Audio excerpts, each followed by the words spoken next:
கிறிஸ்தவர்கள் பிரியமானவர்களே, இந்த ஆசீர்வதிக்கப்பட்ட ஏப்ரல் மாதம் 19ஆம் நாளிலும் தினம் ஒரு இறைவாக்கின் வழியாக உங்கள் ஒவ்வொருவரையும் சந்திப்பதில் மிக்க மகிழ்ச்சி.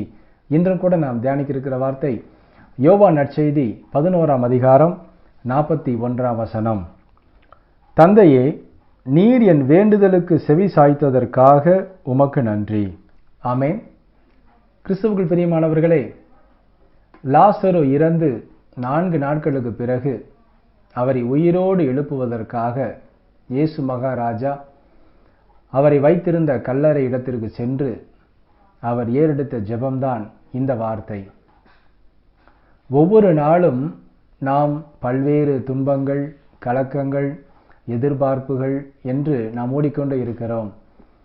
ஆனால் நாம் ஏறெடுக்கிற ஜெபங்களில் பல நேரங்களில் அந்த விசுவாசம் குறைவுபட்டு காணப்படுகிறது.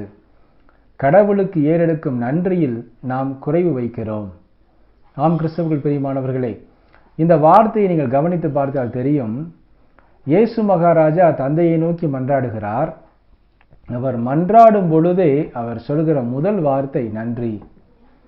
அந்த நன்றியை ஏறெடுத்த பிறகுதான் லாசருவே வெளியே வா என்று அவர் அதிகாரமாய் அவரை உயிரோடு எழுப்புகிறார். ஆம் கிறிஸ்தவர்கள் பிரியமானவர்களே, நாம் எப்பொழுதும் நன்றியுள்ள உள்ளத்தோடு இருந்தோம் என்றால், கடவுளே எனக்கு இந்த நன்மையை கொடுத்ததற்காக உமக்கு நன்றி, கடவுளே இந்த நன்மை எனக்கு இன்னும் தாமதமாவதற்காக உமக்கு நன்றி, ஏசப்பா எனக்கு இந்த துன்பத்தை அனுமதித்ததற்காக உமக்கு நன்றி என்று நீங்கள் என்ன நேர்ந்தாலும் நன்றி சொல்லி பழகுங்கள். உங்களுடைய ஜெபங்களில் முதல் ஜெபமாக நன்றி இருக்கட்டும்.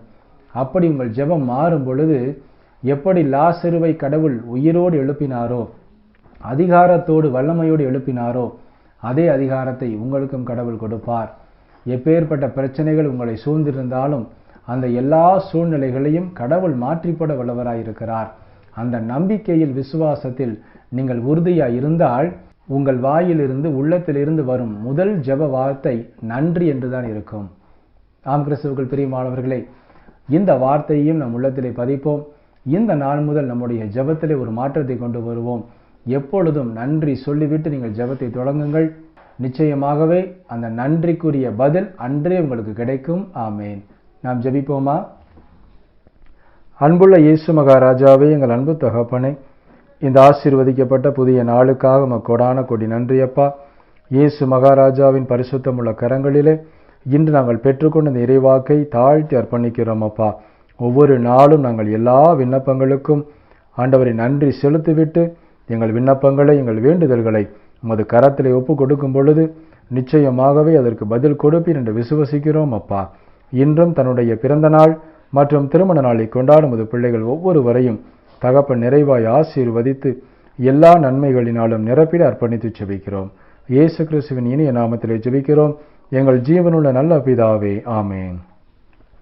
கிறிஸ்தவர்கள் பிரியமானவர்களே, இன்று நாம் பெற்றுக்கொண்ட இந்த ஆசீர் நிச்சயமாகவே நம்முடைய ஒவ்வொரு விண்ணப்பத்திற்கும் பதில் கொடுக்கும் என்று நான் நம்புகிறேன். ஒவ்வொரு நாளும் ஒவ்வொரு செயலுக்கும் நீங்கள் நன்றி சொல்லுங்கள். அதற்குரிய பலனை இன்றே நீங்கள் காண்பீர்கள். ஆமேன். God bless you.